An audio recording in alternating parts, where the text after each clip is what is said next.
Assalamualaikum warahmatullahi wabarakatuh. Salam sejahtera untuk kita sekalian. Om Swastiastu, Namo Buddhaya, dan salam kebajikan. Perkenalkan, nama saya Brigita Maida Palimbongan dengan NIM 230305502088 dari Program Studi Gizi Fakultas Ilmu Keolahragaan dan Kesehatan.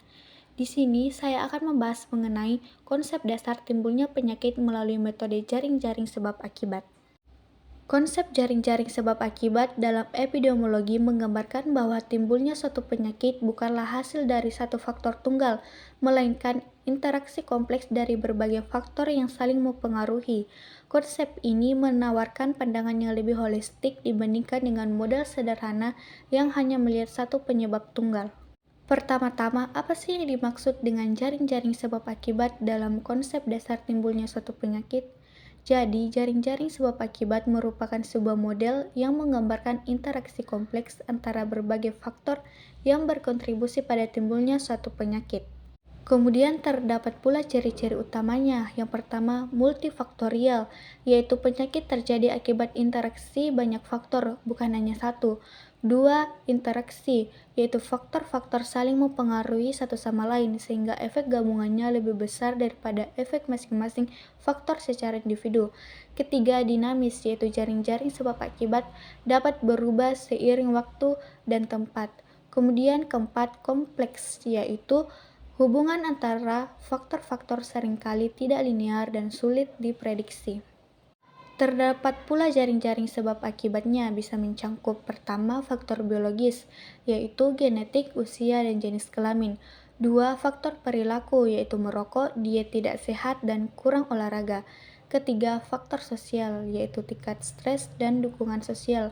Keempat, faktor lingkungan, yaitu paparan polusi udara dan paparan bahan kimia.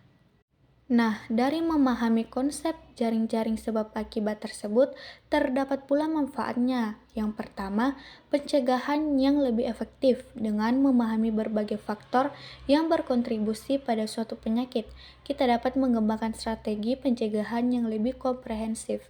Kedua, pengobatan yang lebih cepat, yaitu memahami jaring-jaring sebab akibat dapat membantu mengidentifikasi target pengobatan yang lebih spesifik.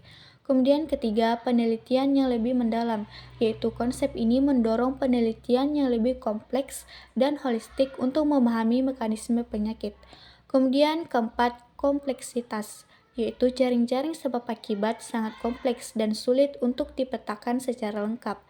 Kemudian kelima, variasi antar individu, yaitu setiap individu memiliki jaring-jaring sebab akibat yang unik.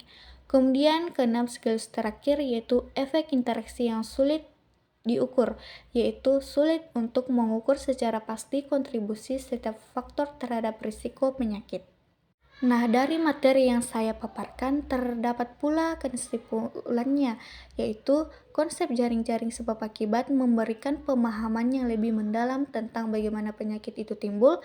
Dengan memahami interaksi kompleks antara berbagai faktor, kita dapat mengembangkan strategi yang lebih efektif untuk mencegah dan mengobati penyakit.